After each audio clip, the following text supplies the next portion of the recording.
কিরে, তুই একা একা বাগান বসতে কি ভাবছিস? আর কোশ না বন্ধু, একটু গল্প লেখছি 200 পেজের। ভাবতেছি যে আর কিছু টুক লেখা যায় নাকি।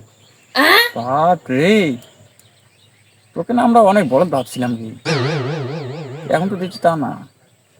220টা গল্প লিখছিস, তারপর ভাবতেছিস যে আরো বাড়াবো নাকি? কি গল্প লিখছিস এমন 220টার?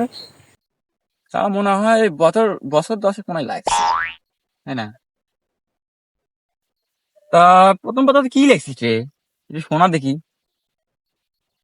প্রথম পেজে লেখছি রাজা তার ঘোড়া নিয়ে বাণিজ্য করতে গেল। বাহ বাহ, ভালোই তো।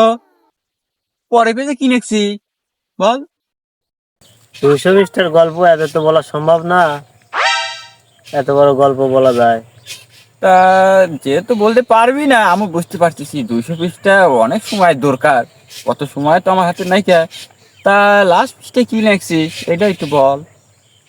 লাস্টের পৃষ্ঠা লেখছি হলো রাজা তার ঘোড়া নিয়ে রাজ্যে ফিরে এলো। কি বলিস রে? তা বাকি 198 পৃষ্ঠায় তুই কি লিখছিস রে? বাকি 198 পৃষ্ঠা লেখছি, ওটা তো মুখে বলা সম্ভব না, আমি দেখাই দিচ্ছি। দেখা। টুকটাক টুকটাক টুকটাক কি করে? টুকটাক টুকটাক টুকটাক।